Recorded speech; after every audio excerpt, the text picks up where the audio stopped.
வணக்கம். செல்வகுமாரின் அறுவடை, விதைப்பு, பூச்சி விரட்டி அடித்தல் மற்றும் உலர்த்துதல், பல்வேறு விவசாய பணிகள், உப்பளம், செங்கல் சூளை மற்றும் பல்வேறு உலர்த்தும் பணிகள் ஆகியவற்றிற்கான வானிலை ஆய்வறிக்கை 2025 பிப்ரவரி 7 வெள்ளிக்கிழமை அதிகாலை நிலவர வானிலை பதிவு. அறுவடை விவசாயிகளுக்கு அற்புதமான காலம் இது. மழை வாய்ப்பு இல்லை. தூறல் மிரட்டு வானிலை மட்டும் இந்த மாதத்து இறுதியில், அதாவது 20 தேதி வாக்கில் இருக்கிறது. ஆனால் மழைக்கு வாய்ப்பில்லை. ஆனால் 3 நிகழ்வுகள் மார்ச் 2, 3 தேதி வரைக்கும் இருக்கிறது. காற்று சுழற்சிகளை முன்னேற விடாமல் தென்னரை கோலத்தில் இருக்கக்கூடிய புயல்கள் தடுத்து தன் பக்கம் ஈர்த்து கட்டுப்படுத்தி சுமத்ரா தீவு மற்றும் நிலநடுக்கோட்டு இந்திய பெருங்கடலிலேயே நிலைபெற செய்திருக்கிறது. வட இந்திய குளிரலையும் உயரழுத்தத்தின் காரணமாக பனிப்பொழிவும் குளிருடன் இணைந்த தண்ணீர் பனிப்பொழிவு மட்டுமே இருந்து கொண்டிருக்கும். வரக்கூடிய 12, 13, 14 தேதிகளிலே மேகமூட்டம் வரலாம். அது இலங்கையின் தெற்கு பகுதியில் மட்டும் மழை பொழிவோ அல்லது தூறலோ கொடுக்கலாம். அதாவது நனைக்கும் மழை பொழிவோ அல்லது தூறலோ கொடுக்கலாம். தமிழ்நாட்டிற்கு மிரட்டும் வானிலை மட்டுமே, மழை வாய்ப்பு இல்லை. இலங்கையின் தெற்கு பகுதியில் கூட ஒரு சில இடங்களில் நினைக்கலாம், அவ்வளவுதான், தூறல் தான். ஆகவே 12, 13, 14 மழை வாய்ப்பு இல்லை.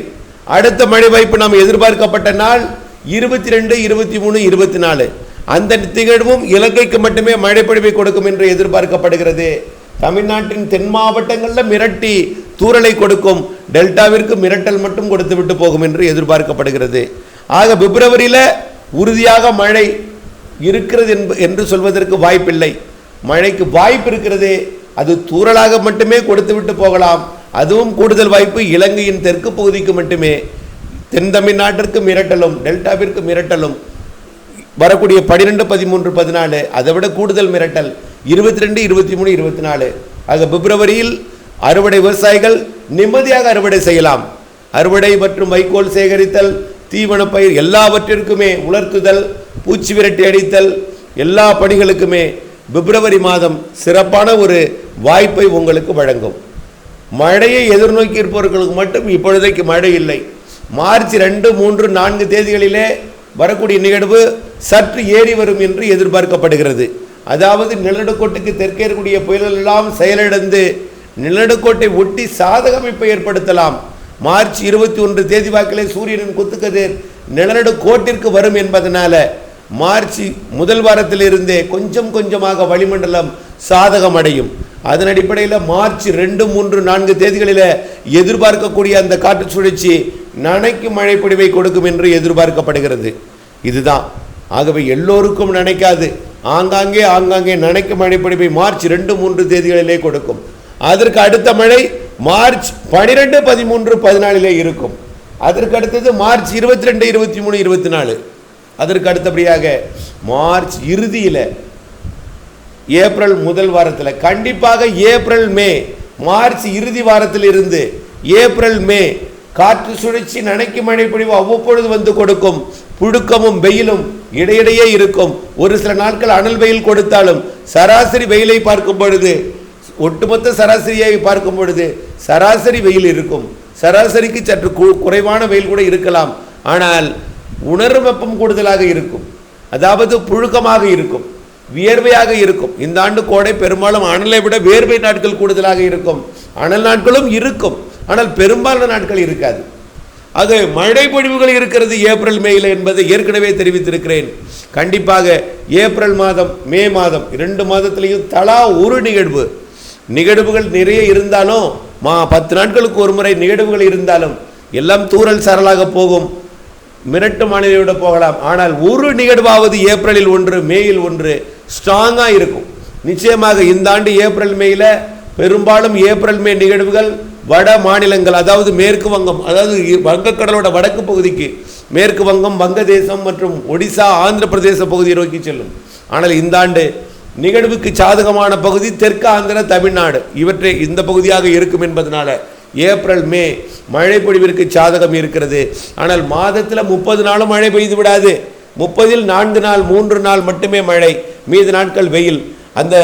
அதாவது மொத்தம் 30ல் 3 அல்லது 4 நாட்கள் பாக்கி 27 அல்லது 26 நாட்கள் வெயில் இருந்தாலும் அந்த 26லையும் இடையிடையே அவ்வப்பொழுது தூறல் சாரல் கொடுப்பதற்கும் வாய்ப்பு இருக்கிறது. ஆகவே இதுதான் ஏப்ரல் மே வானிலை. ஏப்ரலிலே 27 நாள் வெயில் இருக்கும், 3-4 நாள் மழை இருக்கும்.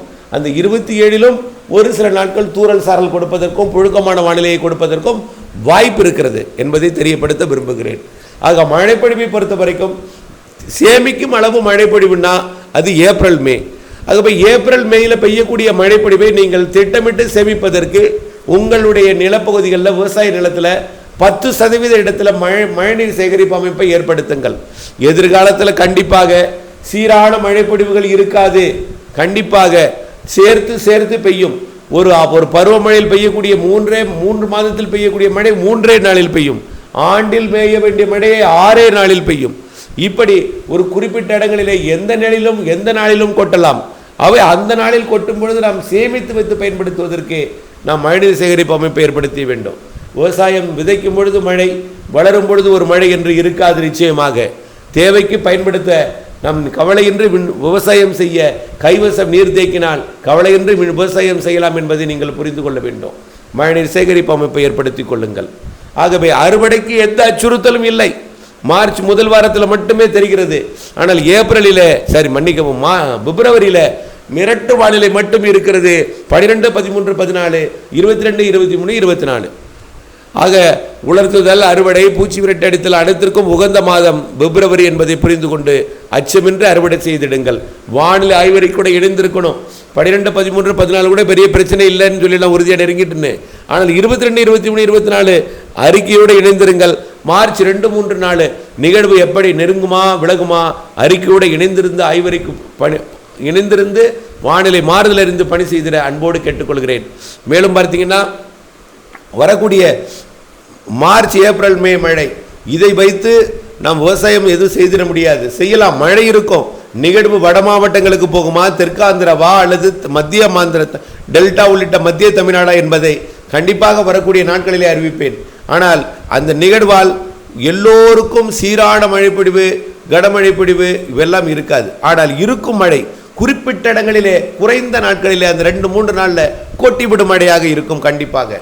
ஆகவே அது எந்த இடத்திலும் அமையலாம். அந்த நேரத்தில் பெய்யக்கூடிய மழையை சேமிப்பதற்கு தான் மழைநீர் சேகரிப்பு அமைப்பை ஏற்படுத்தி சொல்கிறேன். ஆகவே மழைப்பொழிவு கோடையில் இருக்கிறது. அது ஒட்டுமொத்தமாக கணக்கிடும் பொழுது சராசரிக்கு கூடுதல் கோடை மழை என்பதை எடுத்துக்கொண்டு வரும். அதே போல் ஒட்டுமொத்தமாக தமிழ்நாட்டிற்கு இப்போது நேற்றைக்கு 4-5 மாவட்டங்களில் சராசரிக்கு கூடுதல் வெப்பம். ஆனால் பிற மாவட்டங்களில் சராசரி வெப்பம் தான் இருக்குது.